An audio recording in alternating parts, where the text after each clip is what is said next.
Good evening. Once again welcome you, my well dear friends. मेरे प्रिय दोस्तों, last lecture में हमने कोशिका के कुछ कॉन्सेप्ट समझे थे और इसके पश्चात कोशिका दो प्रकार की होती है, प्रोकैरियोटिक कोशिका और यूकैरियोटिक कोशिका, इस बात को समझा था। दोस्तों, फिर हमने कोशिका के कुछ महत्वपूर्ण फैक्ट जैसे कि कोशिका का अध्ययन विज्ञान की साइटोलॉजी शाखा के अंतर्गत करते हैं और कोशिका की खोज रॉबर्ट हुक ने की। इसके पश्चात हमने जाना था कि सबसे बड़ी कोशिका शुतुरमुर्ग का अंडा, सबसे छोटी कोशिका माइकोप्लाज्मा की होती है और सबसे लंबी कोशिका तंत्रिका तंत्र की होती है। दोस्तों, इसके पश्चात हमने समझा था कि मानव शरीर की सबसे छोटी कोशिका शुक्राणु, सबसे बड़ी कोशिका अंडाणु और विभाजन रहित कोशिका मस्तिष्क की होती है। और फिर हमने समझा था कि विभाजन वाली कोशिका यकृत या लीवर की होती है। दोस्तों, फिर हमने उपस्थिति के आधार पर कोशिका को समझा था कि कोशिका उपस्थिति के आधार पर दो प्रकार की होती है। वह कोशिका जो पेड़ पौधों में पाई जाए उसे हम पादप कोशिका या प्लांट सेल कहते हैं दोस्तों, और जो कोशिका जंतुओं में पाई जाए उसे हम जंतु कोशिका या एनिमल सेल कहते हैं।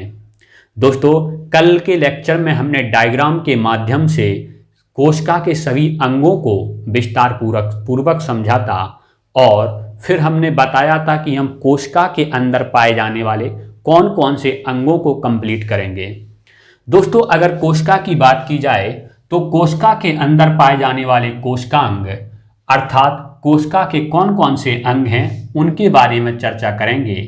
कोशिका भित्ति, कोशिका झिल्ली, कोशिका द्रव्य, एंडोप्लाज्मिक रेटिकुलम, फिर राइबोसोम, फिर आता है माइटोकॉन्ड्रिया, फिर आता है गोल्जी बॉडी, फिर आता है लाइसोसोम, रसधानी या रिक्तकाएं, सेंट्रोसोम, लवक और केंद्रक। दोस्तों, लास्ट लेक्चर में हमने यहाँ तक समझा था कि यहाँ तक हम कंप्लीट कर चुके थे कि हमने कोशिका भित्ति और कोशिका झिल्ली को भली भांति पूर्ण समझ लिया था। दोस्तों, आज के लेक्चर से हम आपको यहाँ से स्टार्ट करते हैं कि हम समझेंगे कि कोशिका द्रव्य क्या है। कोशिका द्रव्य के बारे में विस्तार पूर्वक समझने की कोशिश करेंगे। दोस्तों, कोशिका द्रव्य शब्द से पता चलता है कि कोशिका के अंदर पाए जाने वाले संपूर्ण द्रव्य को ही हम कोशिका द्रव्य कहते हैं, जिसके अंतर्गत इसमें पाए जाने वाले तरल पदार्थ और इसके सभी कोशिका अंगों को शामिल किया जाता है, उसे हम कोशिका द्रव्य कहते हैं। इंग्लिश में कहें तो इसे हम साइटोप्लाज्म के नाम से जानते हैं। दोस्तों, अगर हम बात करें कि केंद्रक द्रव्य क्या होता है, जिस प्रकार से हमने बताया कि कोशिका के अंदर पाए जाने वाले द्रव्य को कोशिका द्रव्य कहते हैं, ठीक उसी प्रकार केंद्रक के अंदर पाए जाने वाले, ये हमारा कोशिका का केंद्रक है और केंद्रक के अंदर पाए जाने वाले द्रव्य को हम केंद्रक द्रव्य के नाम से जानते हैं, जिसे इंग्लिश में न्यूक्लियोप्लाज्म बोलते हैं। दोस्तों, एक बार फिर से समझें, कोशिका के अंदर पाए जाने वाले द्रव्य को कोशिका द्रव्य साइटोप्लाज्म, केंद्रक के अंदर पाए जाने वाले द्रव्य को केंद्रक द्रव्य न्यूक्लियोप्लाज्म बोलते हैं। अगर इन दोनों को मिला दिया जाए, अगर इन दोनों को शामिल कर दिया जाए तो इन दोनों को मिलाकर प्रोटोप्लाज्म कहा जाता है। क्या कहा जाता है? प्रोटोप्लाज्म बोला जाता है। दोस्तों, और अगर बात की जाए कि प्रोटोप्लाज्म की खोज का श्रेय किसको जाता है तो वो वैज्ञानिक का नाम है पुरकिंजे महोदय। पुरकिंजे महोदय ने ही इसकी खोज की थी।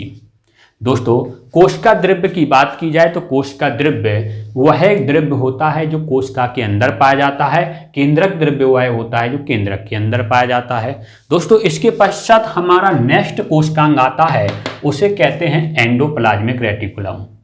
दोस्तों, एंडोप्लाज्मिक रेटिकुलम की बात की जाए तो एंडोप्लाज्मिक रेटिकुलम की खोज का श्रेय 3 वैज्ञानिकों को जाता है। पहले हैं फुलमैन, दूसरे हैं पोर्टर, तीसरे हैं क्लाउड। दोस्तों अगर बात करें कि एंडोप्लाज्मिक रेटिकुलम दो प्रकार की होती है, एक होती है खुरदुरी एंडोप्लाज्मिक रेटिकुलम और दूसरी होती है चिकनी एंडोप्लाज्मिक रेटिकुलम। दोस्तों खुरदुरी एंडोप्लाज्मिक रेटिकुलम की सतह पर राइबोसोम के छोटे छोटे दाने चिपके रहते हैं, इसलिए इसकी सतह इन दानों की वजह से खुरदुरी होती है, इसलिए हम खुरदुरी एंडोप्लाज्मिक रेटिकुलम बोलते हैं। दोस्तों और चिकनी एंडोप्लाज्मिक रेटिकुलम की सतह पर कोई भी राइबोसोम नहीं चिपके रहते हैं, इसलिए इसकी सतह बिल्कुल चिकनी होती है, इसलिए हम इसे चिकनी एंडोप्लाज्मिक रेटिकुलम कहते हैं। दोस्तों ये हमारा मान लीजिए कोशिका है और कोशिका के जो केंद्रक का भाग है और केंद्रक से यहाँ तक कोशिका झिल्ली तक है जो भाग जुड़ा हुआ होता है, इस प्रकार की संरचना को हम एंडोप्लाज्मिक रेटिकुलम कहते हैं। यहाँ पर आप देख रहे हैं कि इस एंडोप्लाज्मिक रेटिकुलम पर राइबोसोम चिपके हुए हैं, इसलिए यह एक खुरदुरी प्रकार की एंडोप्लाज्मिक रेटिकुलम है। वहीं यहाँ पर देखते हैं कि इस पर कोई राइबोसोम नहीं चिपके हुए हैं, इसलिए यह हमारी चिकनी एंडोप्लाज्मिक रेटिकुलम है।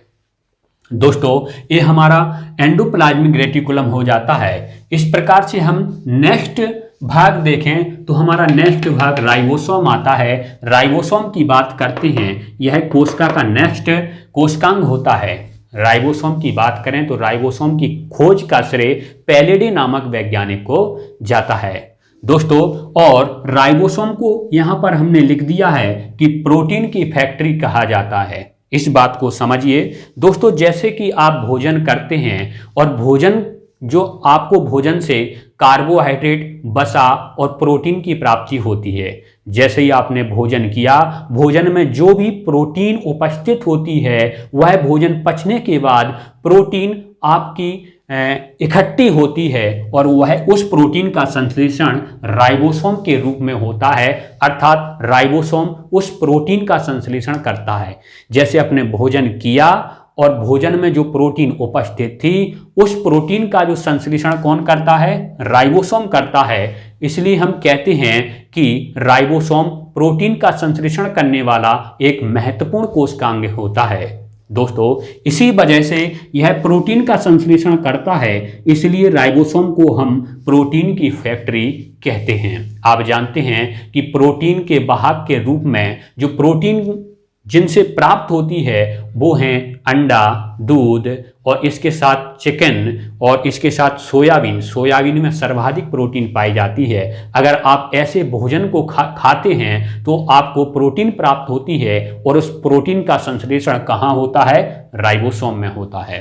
दोस्तों अगर हम देखें कि ये हमारी कोशिका है और कोशिका की बात करें तो कोशिका द्रव्य में प्रोटीन इस प्रकार से बिखरी हुई अवस्था में, जगह जगह बिखरी हुई अवस्था में होते हैं। और इसी के साथ हमने यहाँ पे बताया था कि एंडोप्लाज्मिक रेटिकुलम की सतह पर भी राइबोसोम इस प्रकार से बिखरी हुई अवस्था में होते हैं। मैंने बताया कि कोशिका के अंदर कोशिका द्रव्य में राइबोसोम इस इधर और इधर बिखरी हुई अवस्था में होते हैं। जिस प्रकार से आपको चित्र में दिखाई दे रहा है उसी के साथ साथ राइबोसोम एंडोप्लाज्मिक रेटिकुलम की सतह पर पाए जाते हैं। इसके पश्चात हम नेक्स्ट कोशिकांग पढ़ेंगे माइटोकॉन्ड्रिया। दोस्तों अगर माइटोकॉन्ड्रिया की बात की जाए तो माइटोकॉन्ड्रिया हमारी कोशिका के अंदर बहुत ही महत्वपूर्ण कोशिकांग होता है। दोस्तों माइटोकॉन्ड्रिया की खोज का श्रेय वैज्ञानिक आल्टमैन को जाता है, जिन्होंने माइटोकॉन्ड्रिया की खोज की। दोस्तों इन्होंने माइटोकॉन्ड्रिया की खोज तो की लेकिन इसका नामकरण नहीं कर पाए, अतः इसके नामकरण करने का श्रेय वैज्ञानिक बेंडा को जाता है। दोस्तों हम कह सकते हैं कि माइटोकॉन्ड्रिया की खोज आल्टमैन नामक वैज्ञानिक ने की तथा इसका नामकरण बेंडा नामक वैज्ञानिक ने किया। दोस्तों यहां पर हम देखते हैं कि माइटोकॉन्ड्रिया के अंदर कोशिकीय श्वसन की क्रिया संपन्न होती है। अब हम समझते हैं कि कोशिकीय श्वसन होता क्या है। जैसे ही हम दोस्तों सांस लेते हैं तो सांस में हम ऑक्सीजन लेते हैं और कार्बन डाइऑक्साइड छोड़ते हैं। जैसे ही हमने ऑक्सीजन अंदर ली और ऑक्सीजन का प्रत्येक अणु हमारे शरीर की प्रत्येक कोशिका तक पहुंचता है। हम मान लेते हैं कि ऑक्सीजन का एक अणु हमारी एक कोशिका तक पहुंचता है और कोशिका के भी वो किस भाग तक पहुंचता है, तो वह भाग होता है हमारा माइटोकॉन्ड्रिया। दोस्तों यहाँ पर माइटोकॉन्ड्रिया में एक कोशिका एक ऑक्सीजन का अणु पहुंच जाता है और ऑक्सीजन का अणु पहुंचने के पश्चात अब हम क्या करते हैं कि हम जैसे भोजन करते हैं तो हमारा भोजन जो सबसे सरलतम अणुओं में टूटता है वह ग्लूकोज होता है और भोजन पचने के पश्चात हमें उससे ग्लूकोज की प्राप्ति होती है और ग्लूकोज का प्रत्येक अणु हमारी प्रत्येक कोशिका तक पहुंचता है। दोस्तों इस प्रकार हम यह मान लेते हैं कि यहाँ पर ग्लूकोज का भी एक अणु हमारा माइटोकॉन्ड्रिया तक पहुंच जाता है। इस प्रकार से ग्लूकोज का एक अणु माइटोकॉन्ड्रिया तक पहुंच गया और ऑक्सीजन का भी एक अणु माइटोकॉन्ड्रिया तक पहुंच गया। इस प्रकार से हम देखते हैं कि ग्लूकोज का अणु ऑक्सीजन के एक अणु से क्रिया करके ऑक्सीकरण की क्रिया करते हैं जिससे हमें ऊर्जा की प्राप्ति होती है और यह ऊर्जा होती है 38 एटीपी। अगर कहा जाए कि ग्लूकोज के एक अणु से कितनी ऊर्जा प्राप्ति होती है तो 38 एटीपी ऊर्जा प्राप्ति होती है। दोस्तों यही कोशिकीय श्वसन होती है। कोशिकीय श्वसन का मतलब है श्वास के दौरान जो हमने ऑक्सीजन ली वो कोशिका तक पहुंचेगा, कोशिका के भी माइटोकॉन्ड्रिया भाग तक। जैसे ऑक्सीजन वहां पहुंचा और हमने भोजन किया, भोजन करने के पश्चात हमें उससे ग्लूकोज मिलता है और ग्लूकोज का एक अणु भी कोशिका तक पहुंचेगा और कोशिका के भी किस अंग तक, माइटोकॉन्ड्रिया तक। ऑक्सीजन का एक अणु, कोशिका का एक अणु, दोनों क्रिया करके ऑक्सीकरण की क्रिया करके ऊर्जा मुक्त करते हैं। इसी क्रिया को हम कोशिकीय श्वसन के नाम से जानते हैं। दोस्तों कोशिकीय श्वसन की क्रिया से ही हमें ऊर्जा की प्राप्ति होती है और कोशिकीय श्वसन की प्रक्रिया माइटोकॉन्ड्रिया के अंदर होती है। इसलिए हम माइटोकॉन्ड्रिया को कोशिका का ऊर्जा गृह कहते हैं क्योंकि हमें ऊर्जा की प्राप्ति माइटोकॉन्ड्रिया की सहायता से होती है। दोस्तों और यह संपूर्ण प्रक्रिया एक चक्र के माध्यम से होती है, एक सर्किल चलता है, एक पूरी साइकिल चलती है। इसी को हम क्रेब्स चक्र के नाम से जानते हैं। क्वेश्चन कैसे बनेंगे कि माइटोकॉन्ड्रिया की खोज किसने की, तो माइटोकॉन्ड्रिया की खोज आल्टमैन नामक वैज्ञानिक ने की। माइटोकॉन्ड्रिया का नामकरण किसने किया, वेंडा ने किया। पूछेंगे कि कोशिकीय श्वसन की प्रक्रिया कोशिका के किस अंग में होती है, तो आंसर हो जाएगा माइटोकॉन्ड्रिया। दोस्तों और क्वेश्चन अगला पूछ सकते हैं कि कोशिका का ऊर्जा गृह या पावर हाउस ऑफ सेल किसे कहा जाता है, तो आपका आंसर हो जाएगा माइटोकॉन्ड्रिया। और अगला क्वेश्चन पूछ सकते हैं कि क्रेब्स चक्र, क्रेब्स साइकिल की प्रक्रिया कहां पर चलती है, तो वह होता है माइटोकॉन्ड्रिया। दोस्तों माइटोकॉन्ड्रिया एक महत्वपूर्ण अंग है, इसके बारे में याद रखना है। दोस्तों अगला अंग आएगा हमारा गोल्जी बॉडी और गोल्जी बॉडी की बात की जाए तो गोल्जी बॉडी की खोज का श्रेय वैज्ञानिक कैमिलो गोल्जी को जाता है। दोस्तों इसकी खोज कैमिलो गोल्जी ने की, इसलिए इसका नाम उनके ही नाम पर गोल्जी बॉडी रखा गया। दोस्तों गोल्जी बॉडी का मुख्य कार्य यह होता है कि कोशिका के अंदर आने वाले पदार्थों और बाहर भेजने वाले पदार्थों को भेजने का काम कौन करता है, गोल्जी बॉडी करता है। केवल इतना ही याद रखना है कि कोशिका के अंदर और बाहर पदार्थों को भेजने का काम कौन करता है, गोल्जी बॉडी। और हमारी गोल्जी बॉडी लगभग कोशिका के अंदर जब वैज्ञानिक सूक्ष्मदर्शी के माध्यम से देखते हैं तो इस प्रकार से हमारी गोल्जी बॉडी दिखाई देती है। इसके पश्चात दोस्तों हम अगले कोशिकांग पे आते हैं जिसका नाम है लाइसोसोम। दोस्तों अगर लाइसोसोम की बात की जाए तो लाइसोसोम की खोज का श्रेय वैज्ञानिक डी ड्यूब को जाता है। दोस्तों यहाँ पर डी ड्यू लिखा है। दोस्तों इसके पश्चात हम देखते हैं कि लाइसोसोम जंतु कोशिकाओं में पाई जाती है। इस बात को याद रखना है कि लाइसोसोम पादप कोशिकाओं में नहीं पाई जाती है, लाइसोसोम जंतु कोशिकाओं में पाई जाती है। इसका मतलब हुआ लाइसोसोम पेड़ पौधों की कोशिकाओं में नहीं पाई जाती है, लाइसोसोम जंतुओं मतलब हम जैसे जंतुओं की कोशिकाओं में पाई जाती है।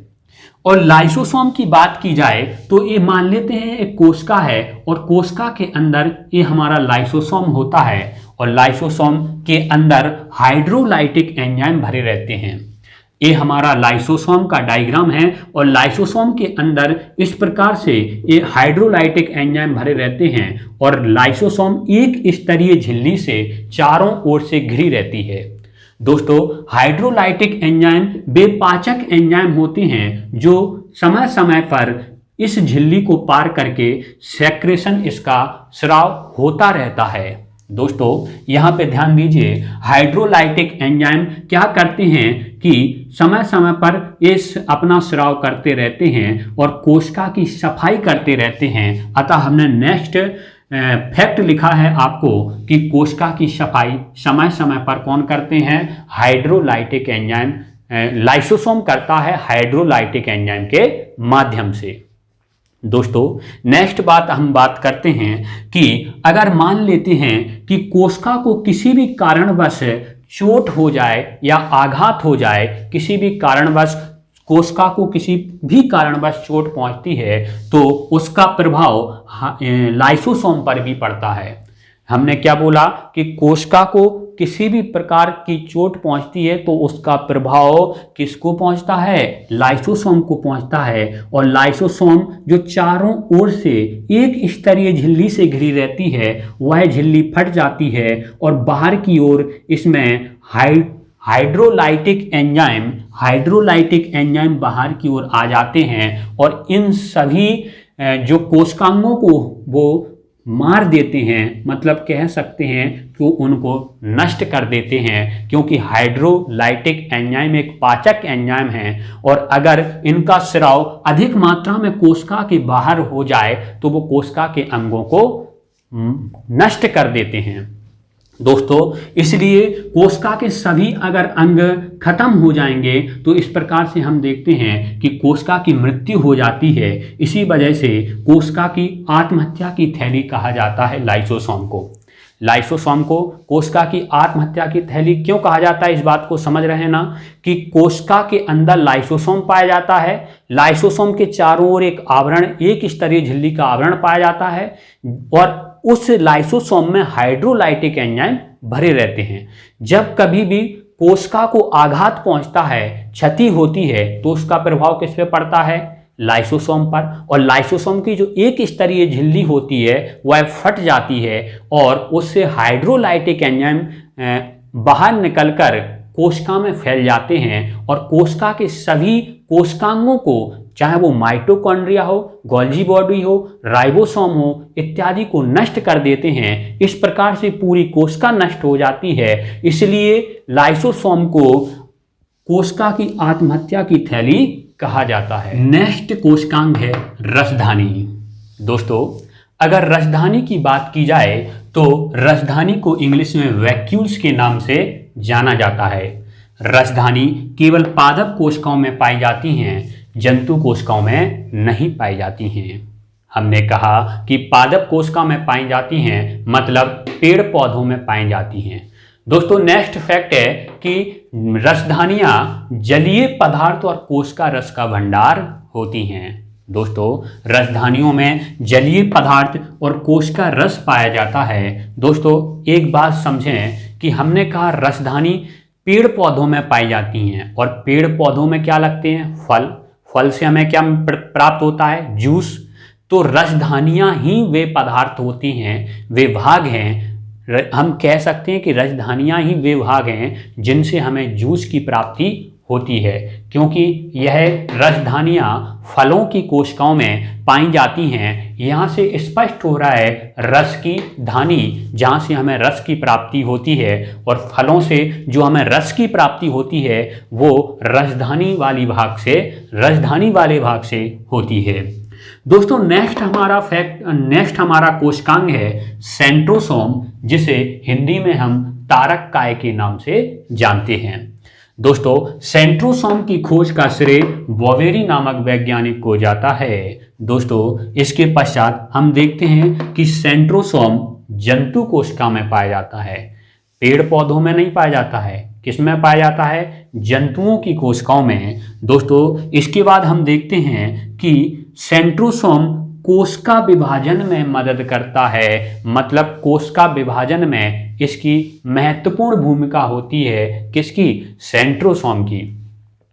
अब हम समझेंगे कि कोशिका विभाजन होता क्या है। दोस्तों इस टॉपिक के जस्ट बाद हमारा टॉपिक आएगा कोशिका विभाजन, सेल डिवीजन, उसमें हम इसे डिटेल में समझेंगे।